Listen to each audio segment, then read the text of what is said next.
Bonjour à tous et bienvenue dans le Grand JT des Territoires. Voici les titres de l'actualité.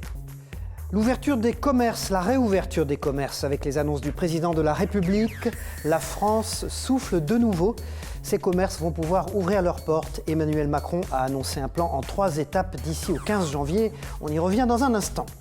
La 5G dans les territoires, c'est un débat qui a animé de nombreuses réunions dans nos régions. La 5G et toutes les questions qui entourent son implantation, avec les opérateurs de téléphonie qui cherchent un consensus souvent difficile à trouver. Nous vous en parlons dans ce journal.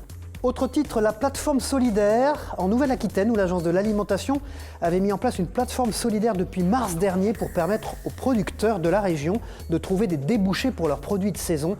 Vous le verrez, le succès est au rendez-vous. Enfin, nous découvrirons ensemble ce qui pourrait devenir le plus bel arbre de l'année 2020, un cèdre bleu de l'Atlas qui est qualifié pour ce concours national. Nous verrons ça en fin de journal. Enfin, une bonne nouvelle pour démarrer ce journal. Les commerçants vont pouvoir réouvrir leurs portes cette semaine. De quoi réjouir ces commerçants, bien entendu, mais également les clients, comme vous et moi. Écoutez ces quelques réactions enregistrées à Épinal dans les Vosges. Vous avez le sourire aujourd'hui? Oui, après un mois d'attente. Voilà, donc on sait qu'on ouvre samedi. Voilà, je pense que tout le monde était pressé. Oui, ça fait du bien de rouvrir, de savoir qu'on peut rouvrir déjà. Beaucoup de préparatifs, le retour de ce qu'on n'a pas vendu.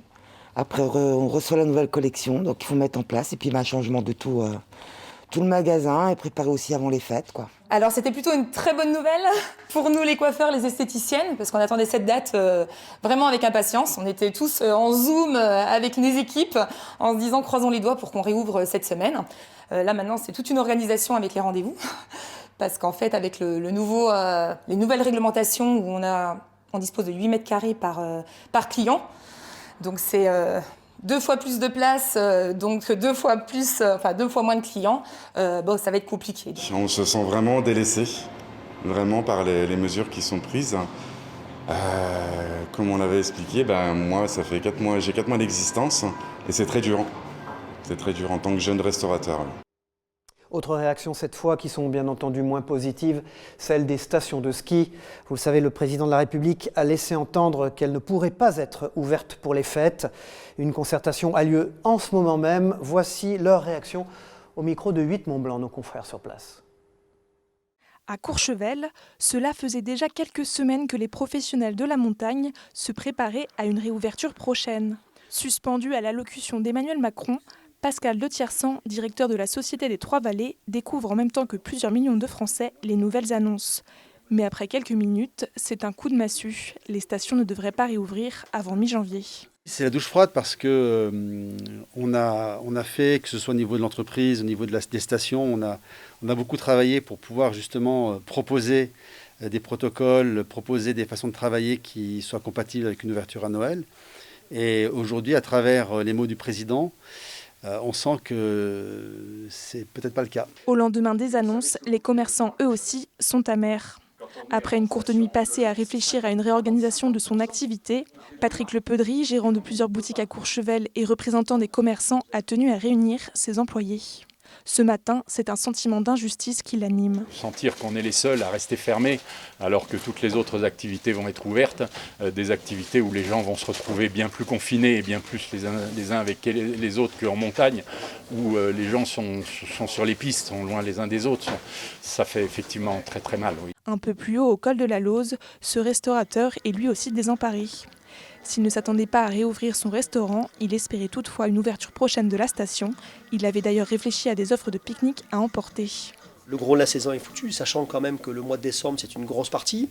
C'est déjà une trésorerie qui est en train de se remettre en place pour nous. C'est pratiquement 20 à 25% de la saison. Les professionnels de la montagne espèrent désormais que des négociations avec le gouvernement seront possibles. Ils comptent désormais sur la deuxième partie de la saison pour rattraper ces pertes économiques. Le président de la République, toujours lui, qui a mis en garde les Français sur les rassemblements durant ces périodes de fêtes et de fin d'année. Un Noël pas comme les autres pour les artisans chocolatiers notamment, qui profitent d'ordinaire de cette période pour réaliser la majorité de leur chiffre d'affaires. Déjà mis à mal lors du premier confinement avec l'absence de Pâques. Vous l'aviez constaté, ce nouveau ralentissement de l'économie pourrait être dramatique chez certains, comme nous le montre ce reportage de Michel Weiss pour Moselle Télévision. Malgré le confinement, Fabrice Dumais ne s'est jamais arrêté. Dans sa boutique de Marly, il continue à fabriquer du chocolat sous toutes ses formes. Mais à l'approche de la Saint-Nicolas, il y a un produit qui porte toute son attention. Car il s'apprête à mouler entre 3 et 4 000 pièces de la star du moment, le saint patron des écoliers. On a refusé quelques commandes parce que, vous voyez, on fait toujours tout à la main. Et c'est des commandes de dernière minute. Alors c'était des grosses demandes, hein. C'était des demandes de 1000 pièces. Et on n'a que 10 moules en fait, donc c'est relativement long à fabriquer. S'il fait l'impasse ici sur une grosse commande pour favoriser ses clients, il sait pertinemment que ce sont les entreprises qui l'aident à rester à flot lors de cette période extrêmement complexe. En fournissant près d'une centaine de clients aux 4 coins de France, il compense quelque peu les pertes liées à la diminution de ses fidèles gourmands. Une baisse qu'il estime à près de 30%. Mais tous n'ont malheureusement pas cette chance. Quelques kilomètres plus loin à Metz, la Polonaise n'est ouverte que le week-end. La production est donc réduite, comme les clients ne sont pas au rendez-vous. Ce matin-là, Philippe Masse est affairé à une tâche qu'il n'aurait jamais imaginé devoir réaliser il y a quelques mois, mettre en avant ses produits sur Internet grâce au click and collect. Philippe Masse y consacre beaucoup de temps et d'énergie pour peu de résultats. Déjà en difficulté lors du premier confinement, ce nouveau ralentissement de l'économie lui a déjà fait perdre près de 70% de son chiffre d'affaires. Une situation qui devrait, si elle perdure, menacer très sérieusement son activité. Nous, Pâques et Noël, c'est ce qui nous fait vivre tout le reste de l'année. Le reste de l'année, on tient le coup. Mais grâce à la trésorerie qu'on engrange sur les 2 grosses fêtes-là, surtout quand on vend du chocolat. Mais là, c'est catastrophique. Si on ne fait pas un Noël normal, je ne peux rien dire pour 2021. C'est pas dit qu'on ouvre la porte. Tous espèrent malgré tout une amélioration de la situation le 1er décembre prochain.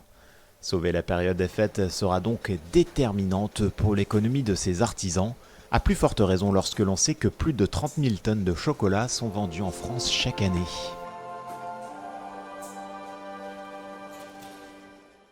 Voilà, parlons à présent des conséquences du confinement sur les agriculteurs. Nous nous rendons dans les Vosges à la rencontre des propriétaires d'une entreprise EMC2, une coopérative plus précisément spécialisée dans les bovins. Pour cette entreprise du Grand Est, l'espoir est de ne laisser personne sur le bord du chemin. Un reportage d'une équipe de Via Vosges dans une exploitation touchée par la crise près de Vittel. Regardez.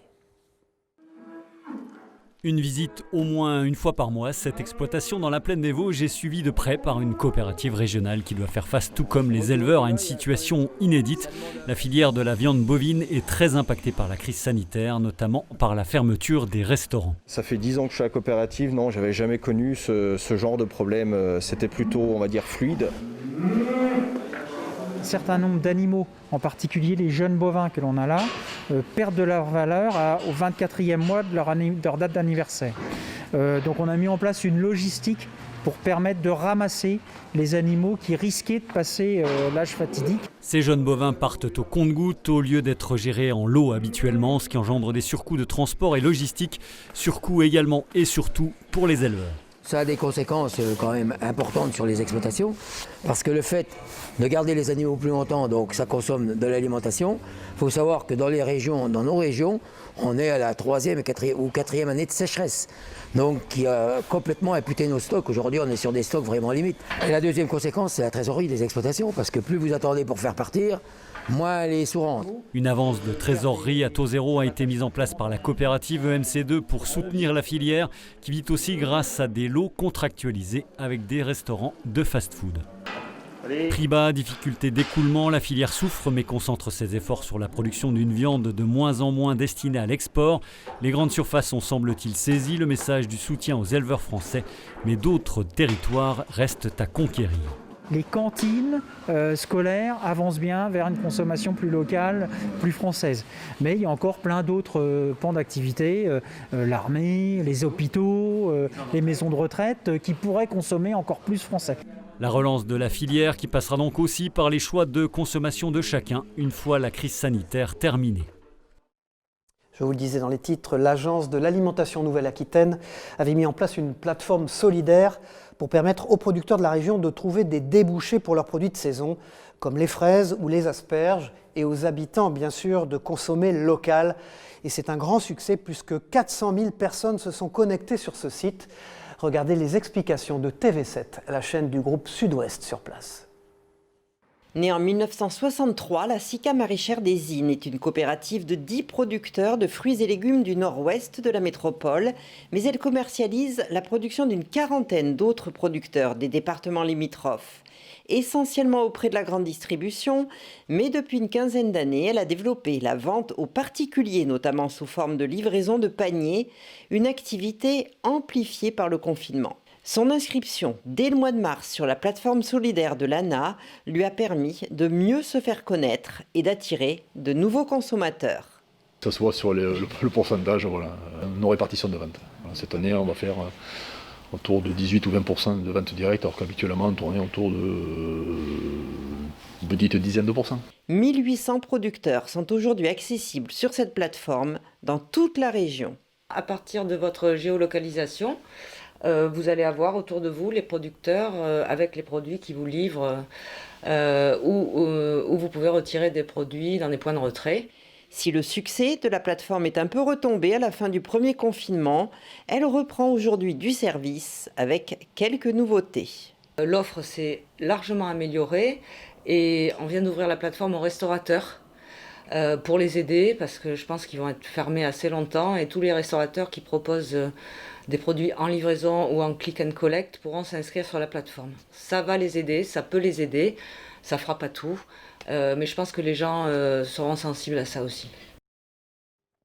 Autre titre dans l'actualité, ces dernières semaines, les associations environnementales ont mobilisé les citoyens pour qu'ils nettoient leurs kilomètres. L'idée est simple, profiter des balades autorisées d'1 kilomètre dans son secteur pour ouvrir l'œil et ramasser tout ce qui traîne. Maintenant d'ailleurs, ça va être 20 km. Direction Lanester en Bretagne, où Xavier Patrijon de la chaîne TBO a suivi une famille. Regardez. Des sacs poubelles, un râteau et des gants. Cette famille lanestérienne est prête à relever le défi d'eau et rivière de Bretagne. Jusqu'au 29 novembre, l'association incite les citoyens à ouvrir l'œil et à nettoyer son kilomètre durant les balades autorisées. Ça s'inscrit dans la semaine de réduction, européenne de réduction des déchets. Donc l'idée c'est aussi de proposer aux gens d'aller pendant 1 kilomètre sortir autour de chez eux et voir les déchets qu'ils trouvent. Et finalement on se rend compte qu'on peut facilement trouver beaucoup plus de déchets que ce qu'on pensait. Enfin là par exemple ce matin, vu tout ce qu'on a ramassé, on ne pensait même pas en partant qu'on remplirait autant de sacs, quoi. Une sortie qui mêle donc l'utile à l'agréable. Ah bah c'est super, hein. On fait sortir papa, maman, on se balade un peu. Et puis c'est pas mal de se rendre compte aussi qu'il y a plein de déchets. L'initiative se prête plutôt bien à cette période de confinement. Pour l'occasion, on peut envoyer la photo de sa collecte à l'association. L'idéal serait de continuer tout au long de l'année, ou pourquoi pas même de ne plus jeter ces déchets n'importe où. Voilà, comme dans chaque grand JT des territoires, place à la rubrique Éco-région. Nous allons nous intéresser à une initiative dans les territoires. On va parler de la marque consommateur. C'est qui le patron ? C'est un succès français colossal. Bonjour Michel Picot. Alors c'est qui le patron ? Cette marque est née dans le Vaucluse et lance cette semaine son application mobile. Bonjour, vous reconnaissez certainement cette fameuse brique de lait. Je voulais justement vous en parler aujourd'hui. C'est une vraie fierté française qui s'est beaucoup développée en Europe et même aux États-Unis. Le visuel de C'est qui le patron, vous le connaissez. Le concept est extrêmement nouveau, même s'il a été lancé il y a 4 ans. Et pourtant, il a déjà battu des records de vente. Il s'agit de lait, de beurre, œufs, steak, pizza. Bref, il y a aujourd'hui 150 produits différents en vente. En 2017, ils ont commencé par le lait. Ils espéraient en vendre 5 millions de briques la première année. Ils en ont vendu 35 millions. En 2020, 205 millions de produits C'est qui le patron ont déjà été vendus, alors qu'ils ne font aucune publicité. Alors ce succès, c'est d'abord un concept. Ce sont les consommateurs, plus de 10 000, qui par Internet fixent le prix du produit afin d'offrir une rémunération plus juste aux producteurs. Donc ils sont prêts à payer plus cher, mais ils veulent des contreparties, comme par exemple pas d'OGM, des vaches qui vivent plus longtemps en plein air, une alimentation saine pour les animaux. Ce ne sont que quelques exemples. Et le producteur est régulièrement contrôlé sur ses engagements. Pour rappel, avant la crise, de grands groupes industriels achetaient encore, et c'est un peu le cas, le litre de lait entre 32 et 34 centimes. Il coûte à produire 36 centimes, donc ils produisaient du lait à perte. Tout cela pour avoir des prix dans le supermarché pour vous et moi qui faisons nos courses.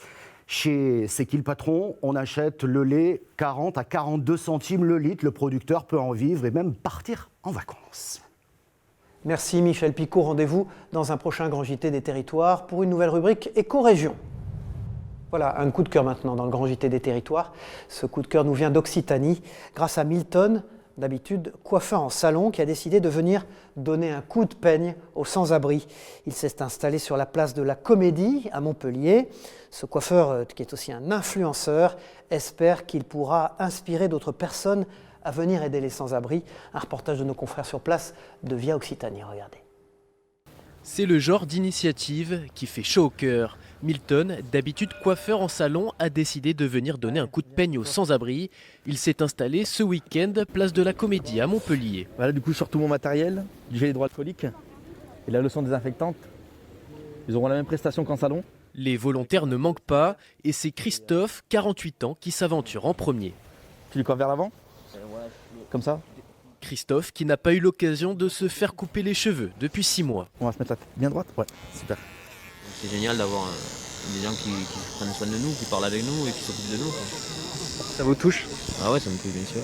Les 2 salons de Milton sont actuellement fermés. Il a voulu profiter du confinement pour venir aider les plus fragiles. Le fait qu'on soit confiné et qu'on soit un peu, excusez-moi du terme, mais dans la merde, là, j'ai décidé d'aller voir des personnes qui eux sont dans la merde tous les jours. Qu'il fasse chaud, froid, et que personne s'en occupe d'eux, personne ne porte d'intérêt. Il faut compter un quart d'heure la coupe, et visiblement, le résultat fait des heureux. Tiens, regarde. C'est génial. Magnifique. C'est génial, je me sens neuf maintenant. Voilà, je trouvais tout beau. Comme Christophe, Milton a coupé 10 personnes ce dimanche après-midi. Ce coiffeur, aussi influenceur, espère qu'il pourra inspirer d'autres personnes à venir aider les sans-abri. Dans ce contexte difficile pour tous, c'était cette semaine la campagne de réouverture des Restos du Cœur, avec, vous le savez, de nombreux demandeurs dans toute la France qui sont en attente. Nous allons d'ailleurs le voir avec ce reportage tourné par Caroline Fichten de nos confrères de WEO, la chaîne de la Voix du Nord, direction Coudekerque dans le Nord. Regardez ce reportage. Pas si facile quand l'espace sur le trottoir est restreint de respecter la distanciation sociale. Pour autant, ici à Coudekerque-Branche, près de Dunkerque, pour ce premier jour de campagne d'hiver des Restos du Cœur, on s'adapte. Il a fallu faire quelques aménagements, mais rien d'insurmontable. Ici, il ne rentre à la fois que 4 personnes. Au maximum 4 personnes qui peuvent rentrer à la fois. Ici, d'habitude, il y a plus de monde là. Les gens sont au bar, boivent un café et tout. Dans ce centre, lors de la dernière campagne des restos, près de 250 familles étaient suivies. Ici, comme partout ailleurs, les bénévoles s'attendent à une hausse des inscriptions, notamment à cause de la crise sanitaire. On a bien entre 10 et 15%, voire plus, de familles supplémentaires. C'est vrai qu'on a des personnes là, justement qu'on vient d'inscrire, des gens qui, avec le Covid, n'ont pas retrouvé, des intérimaires qui n'ont pas retrouvé leur emploi. Des situations financières compliquées qui obligent certains foyers à pousser pour la première fois la porte des restos. On trouve donc ici une aide alimentaire certes, mais aussi un accueil et du contact. Sur le littoral et l'Audomarois, 14 000 personnes bénéficient de l'aide des Restos du Cœur. Ça représente plus d'1,5 million de repas.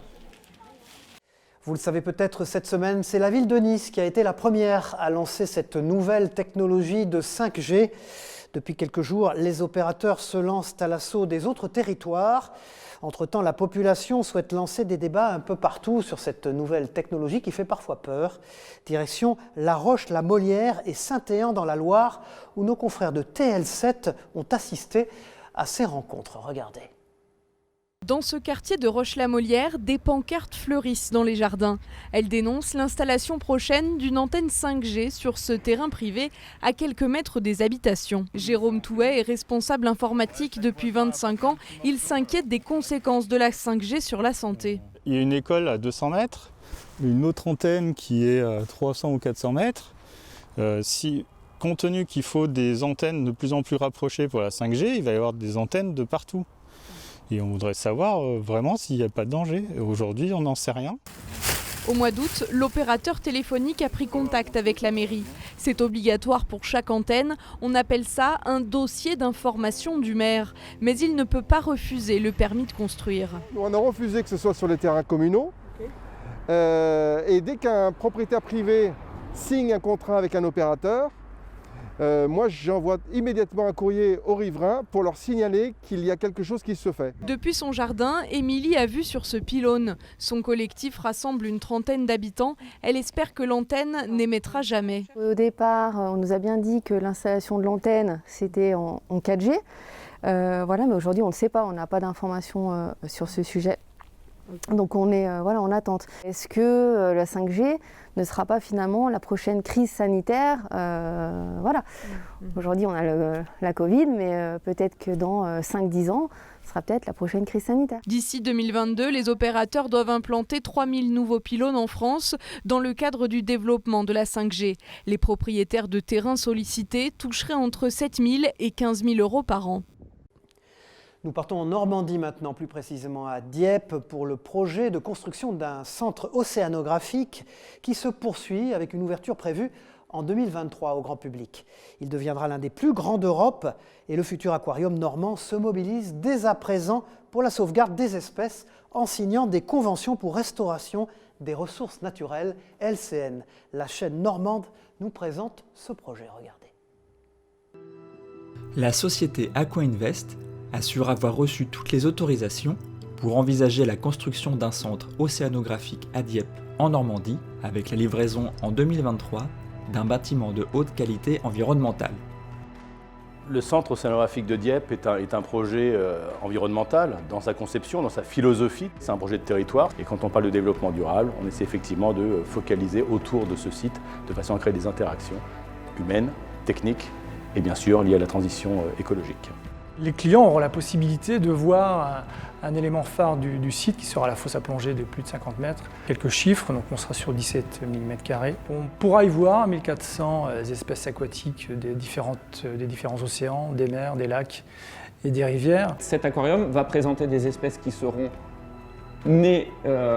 élevées aux Philippines, qu'on va faire grossir à Dieppe, pour ensuite peupler ce bassin, et ce bassin sera l'image au sein de notre site de ce que fait l'action, quels sont les résultats de l'action scientifique sur le terrain. Le but, c'est de participer à la préservation des espèces. Les promoteurs du centre océanographique de Dieppe évaluent l'investissement à 80 millions d'euros, 70 emplois directs et espèrent plus de 500 000 visiteurs chaque année.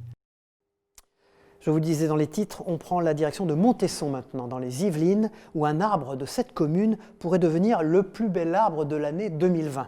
Déjà lauréat en Île-de-France, c'est un cèdre bleu de l'Atlas qui est qualifié pour le concours national. Il a été planté il y a 90 ans dans le centre hospitalier Théophile Roussel et a vu défiler évidemment des générations et des générations d'enfants.